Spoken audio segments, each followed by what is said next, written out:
SB online একাডেমিতে সকলকে স্বাগতম। আমি সুমন আছি তোমাদের সাথে। ছোট্ট বন্ধুরা, আজকে আমরা দ্বিতীয় শ্রেণীর 95 পৃষ্ঠার মধ্যে যে অঙ্কগুলো রয়েছে এগুলোকে সবচেয়ে সহজ নিয়মে কিভাবে সমাধান করা যায় এই বিষয়টি শিখব। চলো তাহলে শুরু করা যাক। বন্ধুরা, আমরা যদি 95 পৃষ্ঠার একদম উপরে লক্ষ্য করি, এখানে বলা হয়েছে 1-এর গুণ। আমরা একদম শুরুতেই কিন্তু এখানে একটি প্রশ্ন দেখতে পাচ্ছি। দেখো, এখানে বলা হয়েছে প্রতি শ্রেণীর বার্ষিক পরীক্ষায় প্রথম হওয়া শিক্ষার্থীকে 2টি পেন্সিল ও 1টি খাতা পুরস্কার দেওয়া হবে। 5টি শ্রেণীর জন্য কতটি পুরস্কার প্রয়োজন হবে? আমাদেরকে বলা হয়েছে প্রতি শ্রেণীর মানে এক এক শ্রেণীর বার্ষিক পরীক্ষায় প্রথম হওয়া শিক্ষার্থীকে, হ্যাঁ, মানে এক এক শ্রেণীতে যারা যারা প্রথম হয়েছে তাদেরকে 2টি পেন্সিল, এই দেখো এখানে যদি আমরা একটু ডান পাশে লক্ষ্য করি, এখানে কিন্তু আমরা দেখতে পাচ্ছি 2টি পেন্সিল এখানে দেওয়া রয়েছে এবং 1টি খাতা। হ্যাঁ, 2টি পেন্সিল এবং 1টি খাতা প্রতি শ্রেণীর প্রথম হওয়া শিক্ষার্থীকে দেয়া হবে। ঠিক আছে, যেমন আমরা যদি ধরে নেই ক্লাস ওয়ানে বা প্রথম শ্রেণীতে যে প্রথম হয়েছে তাকে হচ্ছে 2টি পেন্সিল দেওয়া হবে এবং 1টি খাতা দেওয়া হবে। আবার দ্বিতীয় শ্রেণীতে যে প্রথম হয়েছে তাকেও 2টি পেন্সিল দেওয়া হবে এবং 1টি খাতা দেওয়া হবে। তাহলে এরকম করে যদি 5টি শ্রেণীর জন্য আমরা পুরস্কার দিতে চাই তাহলে আমাদের কতটি পেন্সিল দরকার এবং কতটি খাতা দরকার, এটি কিন্তু আমাদেরকে বের করতে বলা হয়েছে। দেখো, আমরা যদি একটু নিচে লক্ষ্য করি, এখানে আমরা কিন্তু শুরুতেই 2টি পেন্সিলের ছবি দেখতে পাচ্ছি, তাই না? যেহেতু আমরা এখানে প্রশ্নে দেখেছি যে আমাদের বলা হয়েছে যে প্রথম হবে, এক এক শ্রেণীতে যে প্রথম হবে তাকে 2টি করে পেন্সিল দেওয়া হবে। তাহলে এক শ্রেণীর জন্য যদি 2টি পেন্সিল প্রয়োজন হয়, আমাদের মোট কিন্তু 5 শ্রেণীর জন্য পুরস্কার বের করতে বলা হয়েছে, তাই না? তাহলে এক শ্রেণীর জন্য 2টি যদি পেন্সিল প্রয়োজন হয়, 5 শ্রেণীর জন্য কি নিশ্চয়ই 5 গুণ বেশি পেন্সিল প্রয়োজন হবে, তাই না বন্ধুরা? এই জন্য আমরা কি করতে পারি, দেখো এখানে যেহেতু 2টি পেন্সিল রয়েছে এই জন্য আমরা লিখেছি 2, এর সাথে আমরা গুণ করব হচ্ছে কত, যেহেতু 5টি শ্রেণীর কথা বলা হয়েছে এই জন্য আমরা এই খালি ঘরে লিখে দেব 5, অর্থাৎ 2 গুণ 5। এখন এই 2 এর সাথে যখন আমরা 5কে গুণ করব তখন কত হয়ে যায় আমরা জানি, 5 2 10। আমরা এখানে খালি ঘরে লিখে দেব 10, অর্থাৎ 10টি পেন্সিল। তার মানে আমরা যদি 5টি শ্রেণীর শিক্ষার্থীদের যারা প্রথম হয়েছে তাদেরকে যদি আমরা পুরস্কার দিতে চাই তাহলে আমাদের মোট কতটি পেন্সিল দরকার? আমাদের কিন্তু মোট 10টি পেন্সিল দরকার। ঠিক আছে, এরপরে দেখো এবারে যদি আমরা খাতার সংখ্যাটা বের করি, আমরা জানি যে আমাদের প্রশ্নে বলা হয়েছে যে এক এক শ্রেণীতে যে প্রথম হয়েছে বা যে প্রথম হবে তাকে হচ্ছে আমরা 1টি করে খাতা দিব, তাই না? তাহলে এই জন্য আমরা কি করব, যেহেতু 1টি করে খাতা দেবো এই জন্য আমরা এই প্রথম খালি ঘরে লিখে দেব 1। এরপরে এখানে আমরা দেখতে পাচ্ছি একটি গুণ চিহ্ন দেওয়া রয়েছে। এখন এই যে খালি ঘরটি, এখানে আমরা কত লিখব? যেহেতু আমাদের 5টি শ্রেণীর পুরস্কারের কথা বের করতে বলা হয়েছে এই জন্য আমরা কিন্তু এইখানে খালি ঘরে লিখে দিব 5, তাই না? এখন 1-এর সাথে যদি আমরা 5কে গুণ করে দিই তাহলে কত হয়? আমরা জানি 5 1 5, অর্থাৎ এখানে সমান সমানের পরে এই যে খালি ঘরটি আমরা দেখতে পাচ্ছি এখানে লিখে দিব 5 1 5। তার মানে আমরা পাচ্ছি হচ্ছে 5টি খাতা। তার মানে হচ্ছে আমাদের মোট পেন্সিল প্রয়োজন হবে 10টি এবং খাতা প্রয়োজন হবে 5টি। আশা করি তোমরা সকলেই বুঝতে পেরেছো বন্ধুরা। এরপরে দেখো আমরা যদি পাশে লক্ষ্য করি, এখানে আমরা দেখতে পাচ্ছি 1-এর গুণের নামটা এখানে দেয়া রয়েছে। বন্ধুরা, আশা করি তোমাদের সকলেরই 1-এর গুণের নামটা মুখস্থ রয়েছে। এখন দেখো যদি আমরা আরেকটু নিচে লক্ষ্য করি, এখানে আমরা যদি 1 নম্বরে লক্ষ্য করি, এখানে বলা হয়েছে যদি আমরা প্রতিদিন 1 টাকা করে জমা করি তবে 8 দিনে কত টাকা জমা করতে পারবো। আমাদেরকে বলা হয়েছে যদি আমরা প্রতিদিন 1 টাকা করে জমা করি তাহলে 8 দিনে আমরা কত টাকা জমা করতে পারবো সেটি কিন্তু আমাদেরকে বের করতে বলা হয়েছে।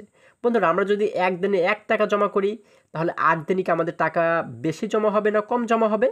অবশ্যই বেশি জমা হবে। এবং কত বেশি জমা হবে? যেহেতু 8 দিন তার মানে 8 গুণ কিন্তু বেশি টাকা জমা হবে, তাই না? তাহলে এটিকে আমরা কিভাবে বের করতে পারি? 1-এর সাথে আমরা 8কে গুণ করে এটির উত্তর খুব সহজেই বের করতে পারি, তাই না বন্ধুরা? তাহলে আমরা 1 নম্বর দিয়ে কি লিখব? আমরা 1 নম্বর দিয়ে লিখব একদিনে জমা হবে, একদিনে একদিনে জমা হবে, আমাদের বলা হয়েছে আমাদের একদিনে জমা হবে 1 টাকা, তাই না? আমরা এই জন্য লিখে দিলাম একদিনে জমা হবে 1 টাকা। এবং নিচের লাইনে এসে আমরা জানি একটু সুতরাং দিতে হয়, আমরা একটু সুতরাং দিব। এখন 1-এর নিচে আমরা কত লিখব? যেহেতু আমাদের 8 দিনের কথা বলা হয়েছে, তাই না? এই জন্য আমরা 1-এর নিচে লিখে দিব 8। সুতরাং 8 দিনে জমা হবে। দেখো বন্ধুরা, একদিনে যদি 1 টাকা জমা হয় তাহলে 8 দিনে কি টাকা বেশি জমা হবে না কম জমা হবে? অবশ্যই বেশি জমা হবে, তাই না? এবং কত বেশি জমা হবে? যেহেতু 8 দিনের কথা বলা হয়েছে তার মানে 8 গুণ কিন্তু বেশি জমা হবে। এজন্য আমরা কি করব? এখন 1-এর সাথে 8-কে গুণ করে দিব। আমরা এখানে ব্র্যাকেট দিয়ে লিখব 1 গুণ 8। যেহেতু শেষে আমাদের টাকা দেওয়া রয়েছে আমরা লিখে দিব টাকা। এখন আমরা 1-এর সাথে যদি 8-কে গুণ করি তাহলে আমাদের উত্তর কত হয়? তোমরা ঝটপট করে উত্তরটি বের করে ফেলো তো। হ্যাঁ বন্ধুরা, আশা করি তোমরা সকলেই বের করতে পেরেছো। আর তোমরা যদি সঠিক উত্তরটি বের করতে পারো তাহলে এখনই কমেন্ট করে তোমাদের উত্তরটি লিখে দাও।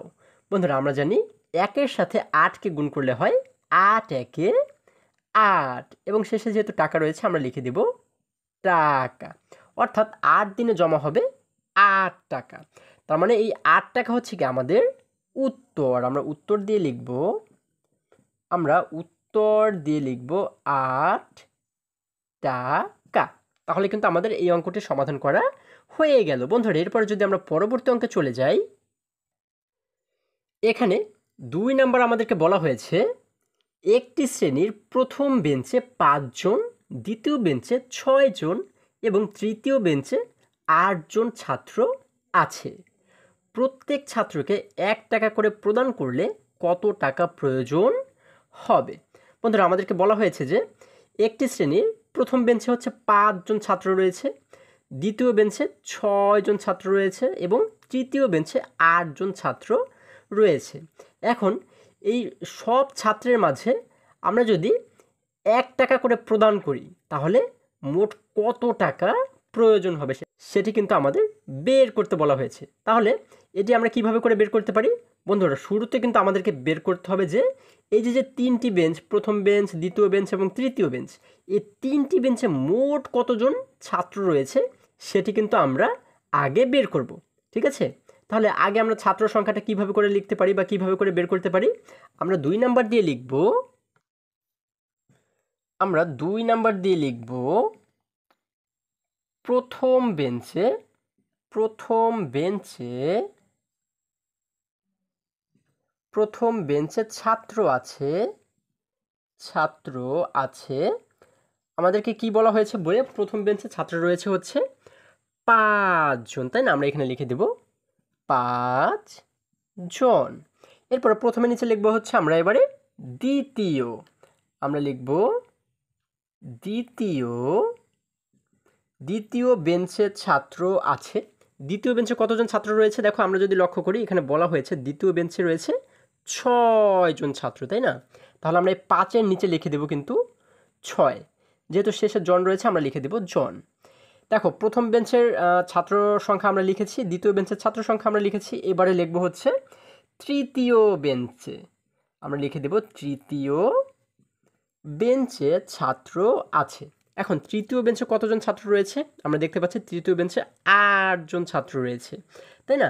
এজন্য আমরা এখানে লিখে দেব 6-এর নিচে 8 জন। দেখো, আমরা কিন্তু 3টি বেঞ্চের ছাত্র সংখ্যা লিখে ফেলেছি। এখন এই প্রথম বেঞ্চ, দ্বিতীয় বেঞ্চ, তৃতীয় বেঞ্চ, এই 3টি বেঞ্চে মোট কতজন ছাত্র রয়েছে এটিকে আমরা কিভাবে করে বের করতে পারি? আমরা কিন্তু এই 3টি সংখ্যাকে যোগ করে দিয়ে বের করতে পারি যে 3টি বেঞ্চে মোট কতজন ছাত্র রয়েছে, তাই না বন্ধুরা? দেখো, বিষয়টা কিন্তু খুবই সহজ। আমরা এবারে একটি দাগ দিয়ে যদি আমরা এবারে লিখি যে মোট ছাত্র রয়েছে বা মোট ছাত্র আছে। এখন আমরা যদি এই 3টি সংখ্যাকে যোগ করে দেই, দেখো 5-এর সাথে 6-কে যোগ করলে কত হয়?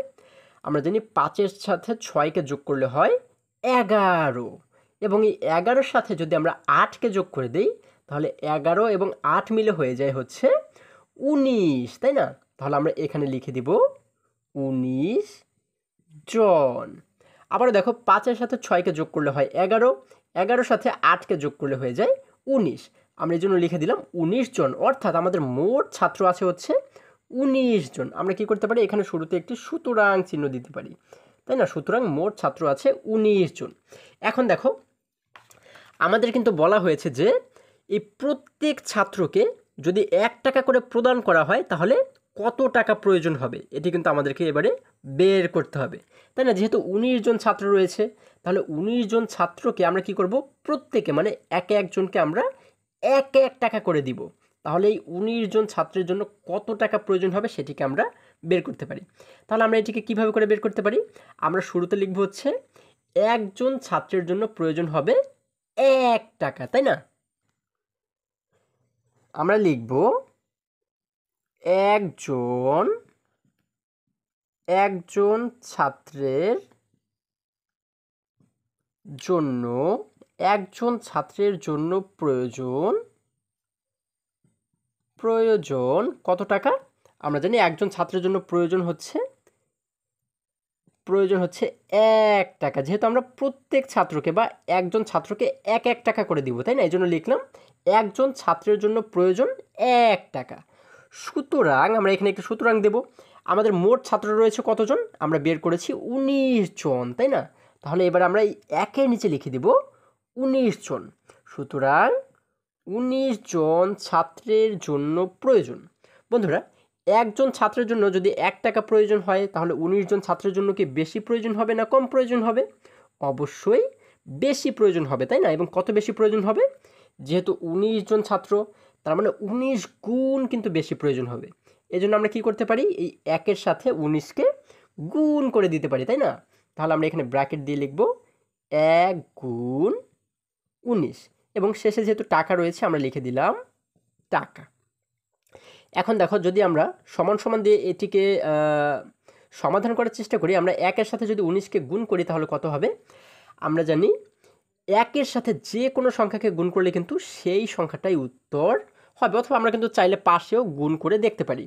আমরা লিখলাম 19 এবং নিচে গুণ দিয়ে লিখলাম 1। এখন যদি আমরা গুণ করি, দেখো প্রথমে আমরা 1-এর সাথে 9কে গুণ করব, তারপরে 1-এর সাথে আমরা 1কে গুণ করব। তাহলে 1-এর সাথে 9কে গুণ করলে হয় 9 একে 9, এবং 1-এর সাথে 1কে গুণ করলে হয় 1 একে 1, অর্থাৎ আমরা উত্তর পাচ্ছি 19, তাই না? তাহলে আমরা এখানে লিখে দেব 19, এবং শেষে যেহেতু টাকা রয়েছে আমরা লিখে দিলাম টাকা। তার মানে 19 জন ছাত্রের জন্য মোট প্রয়োজন হবে কত টাকা? 19 টাকা। তাহলে এই 19 টাকাই হচ্ছে কি আমাদের উত্তর। আমরা উত্তর দিয়ে লিখব হচ্ছে 19 টাকা। বন্ধুরা, আশা করি তোমরা এই পৃষ্ঠার প্রতিটি অঙ্ক খুব সুন্দরভাবে বুঝতে পেরেছো। আজকে আমাদের এই পর্যন্তই, আবারও দেখা হবে পরবর্তী ভিডিওতে। আর হ্যাঁ, তোমরা যদি আমার চ্যানেলে নতুন হয়ে থাকো তাহলে অবশ্যই এখনই চ্যানেলটি সাবস্ক্রাইব করে রাখো, যেন আমার যে কোনো ভিডিও আপলোড করার সাথে সাথে তোমরা খুব সহজেই সেটি পেতে পারো। সকলে ভালো থাকো, সুস্থ সবল থাকো, এই কামনা করে শেষ করছি। ধন্যবাদ সকলকে।